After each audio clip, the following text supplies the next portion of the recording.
U.S. Marine Security Forces Regiment นาวิกโยธินสหรัฐ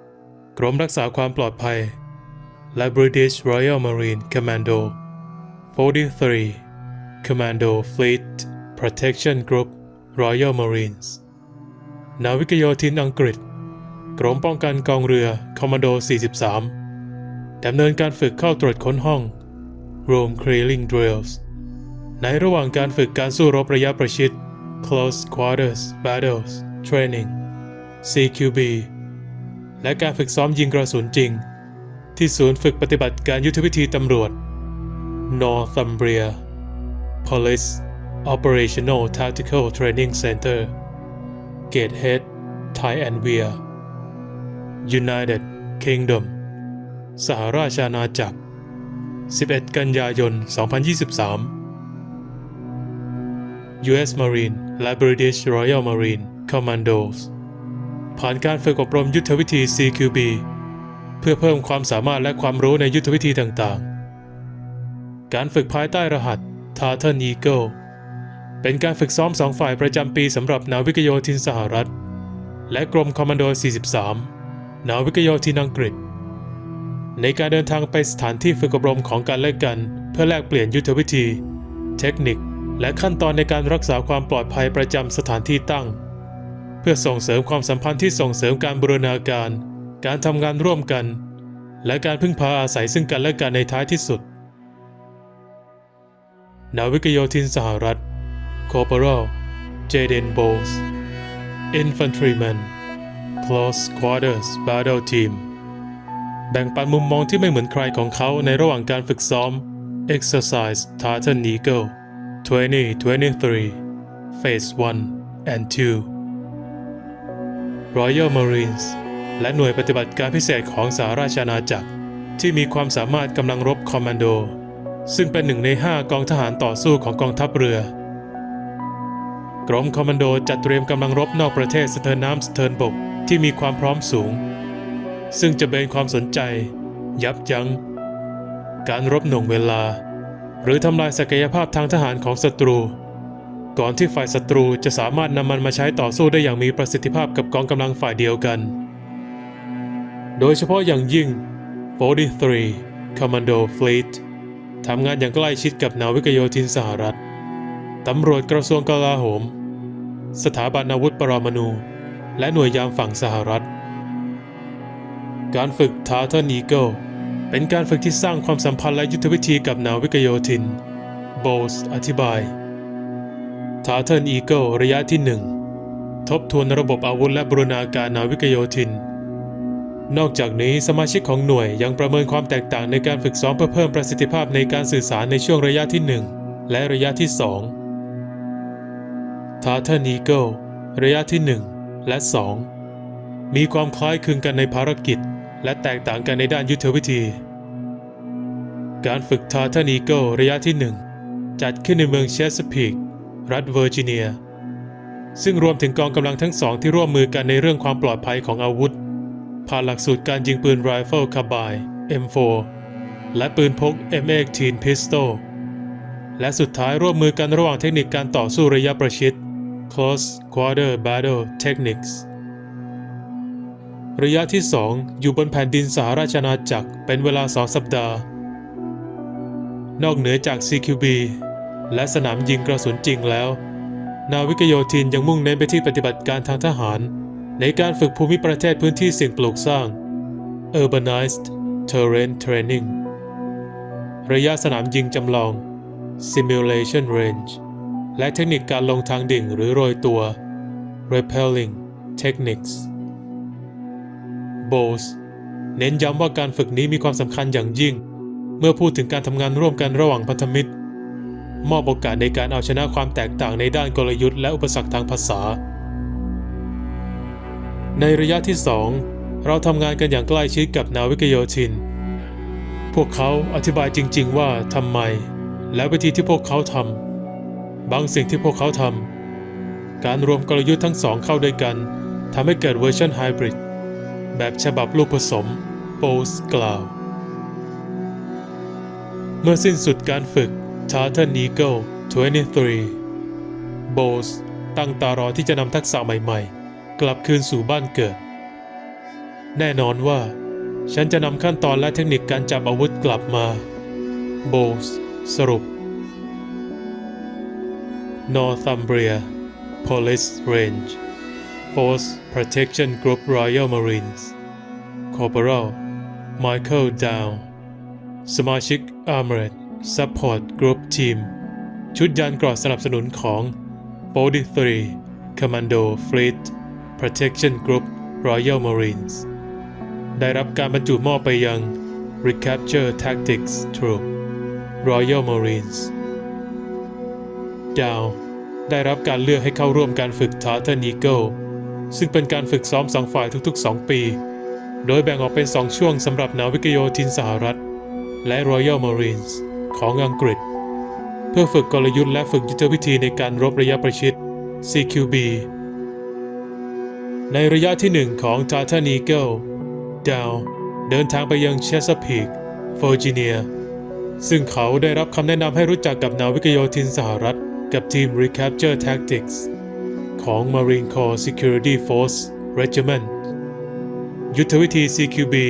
และสถานที่ฝึกอบรมอย่างไรก็ตามระยะที่ 2 เกิดขึ้นในยุโรปโดยเปิดโอกาสให้ดาวฝึกปฏิบัติ CQB ของ British Royal Marine ให้แก่นาวิกโยธินสหรัฐดาวกล่าวว่าวัตถุประสงค์คือนำยุทธวิธีเล็กๆน้อยๆจากประเทศอื่นๆมาช่วยในการฝึกฝนของคุณเองไม่ว่าจะเป็นตำแหน่งที่แตกต่างกันของระบบอาวุธหรือการดำเนินการของทีม The British Royal Marines ถูกผลักดันผ่าน Comfort Zones สภาวะที่คุ้นเคยของตนและเรียนรู้การจับอาวุธของนาวิกโยธินสหรัฐการทำลายประตูเข้าเคลียร์ทีละห้องแบบฝึกซ้อมการเคลื่อนไหวเพื่อปะทะกับขั้นตอนของ CQB อย่างไรก็ตามดาวยอมรับการพัฒนาและความเข้าใจที่เพิ่งค้นพบเกี่ยวกับความสามารถในการปรับตัวเขาค้นพบว่าความอ่อนตัวหรือการดัดแปลงเป็นเครื่องมือสำคัญในการปรับตัวให้เข้ากับสภาวะใหม่ๆและตั้งใจที่จะใช้เครื่องมือนี้ในขณะที่เขาสอนและฝึกให้กับนาวิกโยธินสหรัฐฉันเติบโตขึ้นจนมีกรอบความคิดที่สามารถปรับตัวและเปิดกว้างสำหรับยุทธวิธี CQB ของนาวิกโยธินสหรัฐ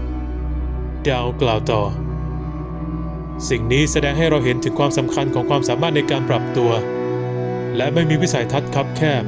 เพื่อให้คุณขยายขีดความสามารถของคุณได้นาวิกโยธินสหรัฐมุ่งมั่นที่จะทลายกำแพงด้านการอำนวยความสะดวกเพื่อสร้างบุคลากรที่พัฒนาอย่างต่อเนื่องทั้งในและนอกหน้าที่นาวิกโยธิน Recapture Tactics Team อยู่บนแผ่นดินอื่นในสถานที่สิ่งอำนวยความสะดวกต่างถิ่นใช้ยุทธวิธีต่างชาติโดยธรรมชาติแล้วความท้าทายบางอย่างก็เกิดขึ้นสิ่งที่ยากที่สุดสำหรับพวกเขานาวิกโยธินสหรัฐที่จะเก็บอาวุธไว้ในตำแหน่งท่าที่ยกปากลำกล้องปืนชี้ขึ้นสูง High Port เราทำอย่างนั้นเพื่อนำมันบัตสต็อกผ่านท้ายปืนไปที่ไหล่ได้เร็วขึ้นและวางจุดสู้รบในการคุกคามของศัตรูได้เร็วขึ้นดาวอธิบายแต่เพราะพวกเขากังวลเรื่องความปลอดภัยพวกเขาจึงคุ้นเคยกับการทิ้งมันลงที่ท่าลดปากลำกล้องต่ำลงจากแนวสายตา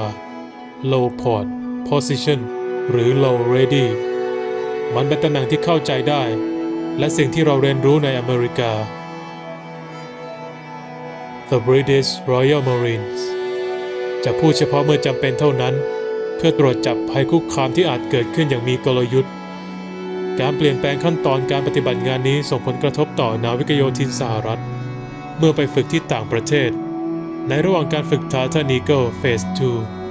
2นาวิกโยธิน Recapture Tactics Team ได้รับการฝึกฝนมาให้ดำเนิน CQB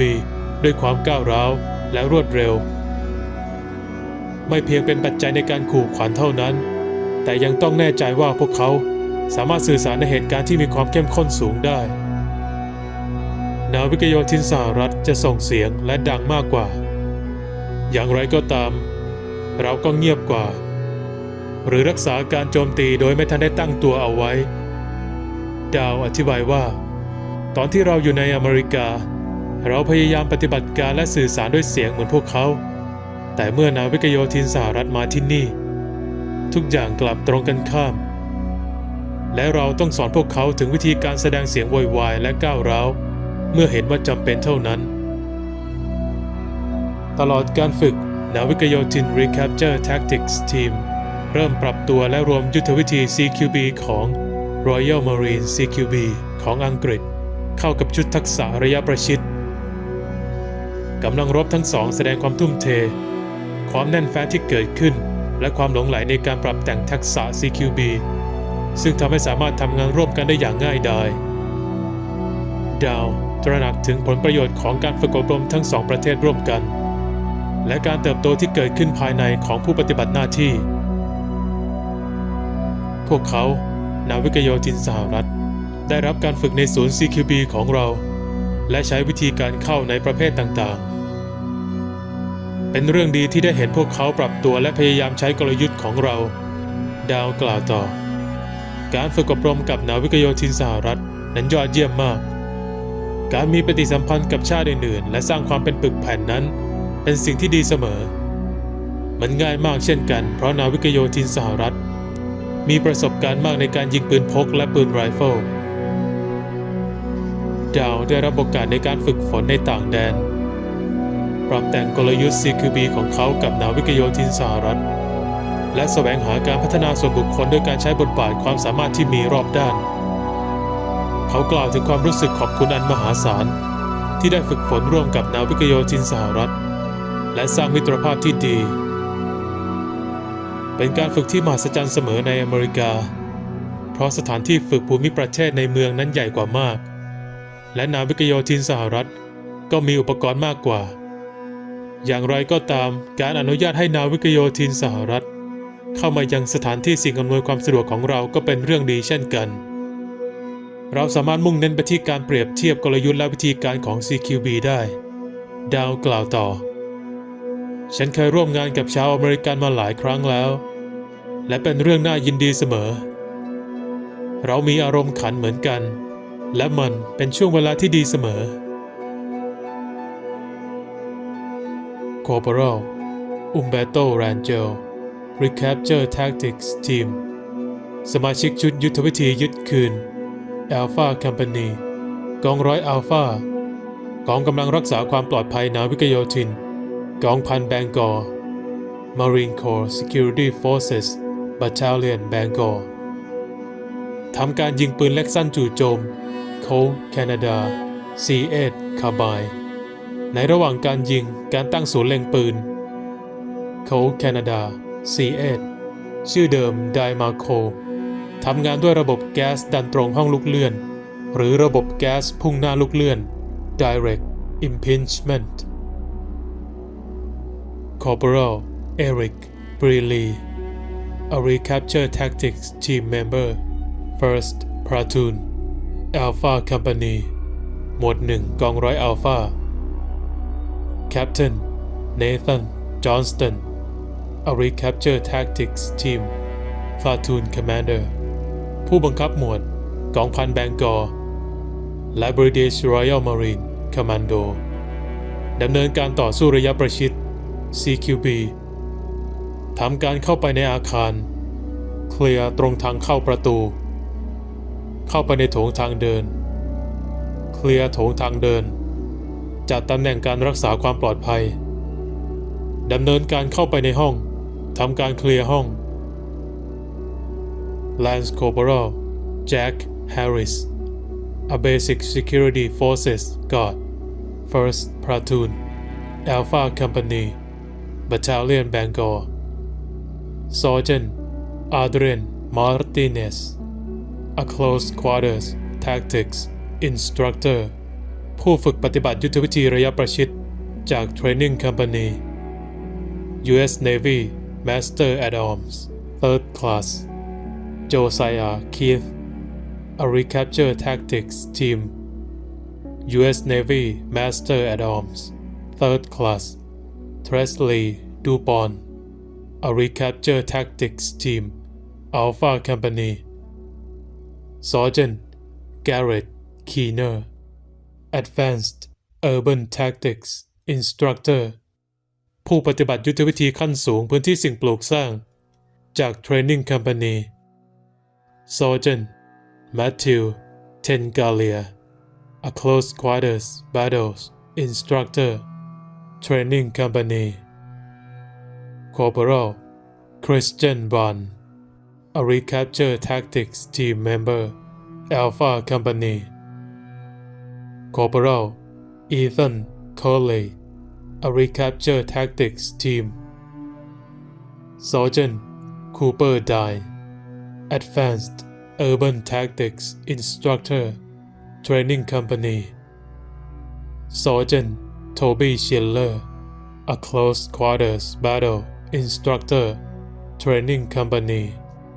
และ Corporal Giacomo Fescher A Basic Security Forces Guard Battalion Bangor ทำการฝึกยิงปืน Glock 17 Pistol ด้วยกระสุนจริงในระหว่างการฝึกพลแม่นปืน Corporal Jeremy Fant A Recapture Tactics Team Member Second Platoon Alpha Company Battalion Bangor Sergeant Ian Baguero A Close Quarters Tactics Instructor Training Company ทำการยิงปืนเล็กสั้นจู่โจม Colt Canada C8 Carbine ในระหว่างการฝึกพลแม่นปืน Marksmanship Training Corporal Gage Tacker A Recapture Tactics Team Member Second Platoon Alpha Company Corporal Tripper Pierce A Recapture Tactics Team Second Platoon Alpha Company Corporal Sebastian Bravo A Basic Security Forces Guard Second Platoon Alpha Company U.S. Navy Master at Arms Third Class Diamond Kane Clark A Recapture Tactics Team Second Platoon Alpha Company และ Corporal Christian Valentin A Basic Security Forces Guard Second Platoon Bravo Company กองพัน Kings Bay Marine Corps Security Forces Battalion Kings Bay ทำการฝึกยิง Glock 17 Pistol U.S. Marine Corps Video by Cervante Cobar Story by Sergeant Hannah Adams Lance Corporal Angel Alvarado เรียบเรียงและแปลโดยวนาลีฮันเตอร์